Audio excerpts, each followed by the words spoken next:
Albert Einstein once said, everybody's a genius, but if you judge a fish by its ability to climb a tree, it will live its whole life believing that it is stupid.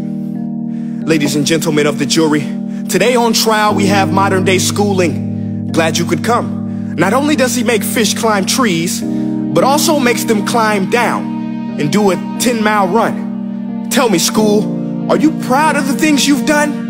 Turning millions of people into robots, do you find that fun? Do you realize how many kids relate to that fish swimming upstream in class, never finding their gifts, thinking they are stupid, believing they are useless? Well, the time has come, no more excuses. I call school to the stand and accuse him of killing creativity, individuality, and being intellectually abusive. He's an ancient institution that has outlived his usage. So, Your Honor, this concludes my opening statement, and if I may present the evidence of my case, I will prove it. Proceed. Exhibit A. Here's a modern day phone. Recognize it? Here's a phone from 150 years ago. Big difference, right? Stay with me. Here's a car from today, and here's a car from 150 years ago. Big difference, right? Well, get this. Here's a classroom of today, and here's a class we used 150 years ago. Now, ain't that a shame? In literally more than a century, nothing has changed. Yet you claim to prepare students for the future? But with evidence like that, I must ask, do you prepare students for the future or the past? I did a background check on you and let the record show that you were made to train people to work in factories, which explains why you put students in straight rows, nice and neat, tell them sit still, raise your hand if you want to speak, give them a short break to eat, and for 8 hours a day, tell them what to think. Oh, and make them compete to get an A letter which determines product quality, hence grade A of meat. I get it. Back then, times were different. We all have a past. I myself am no Gandhi. But today, we don't need to make robot zombies. The world has progressed. And now we need people who think creatively, innovatively, critically, independently, with the ability to connect. See, every scientist will tell you that no two brains are the same. And every parent with 2 or more children will confirm that claim.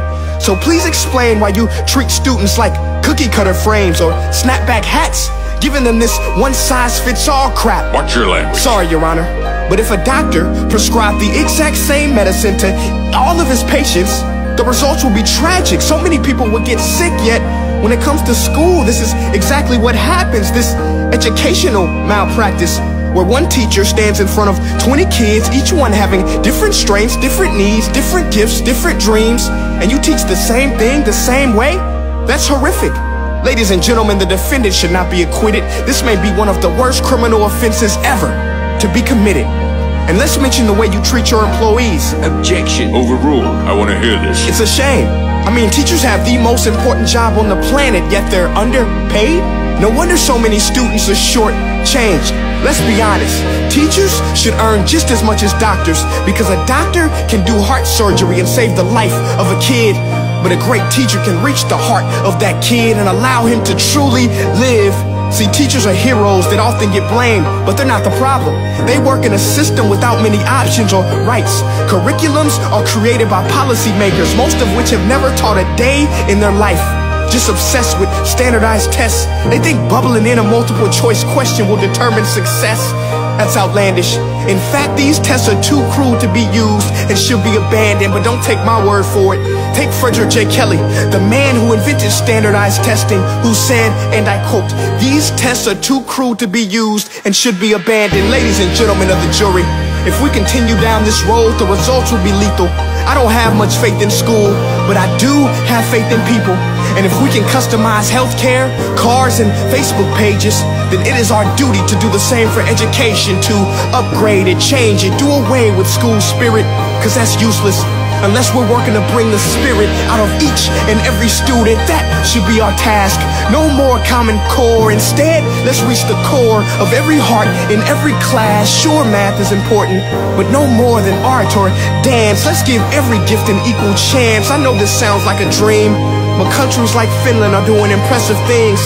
They have shorter school days, teachers make a decent wage, homework is non-existent, and they focus on collaboration instead of competition. But here's the kicker, boys and girls. Their educational system outperforms every other country in the world. Other places like Singapore are succeeding rapidly. Schools like Montessori, programs like Khan Academy. There is no single solution, but let's get moving. Because while students may be 20% of our population, they are 100% of our future. So let's attend to their dreams, and there's no telling what we can achieve. This is a world in which I believe, a world where fish are no longer forced to climb trees. I rest my case.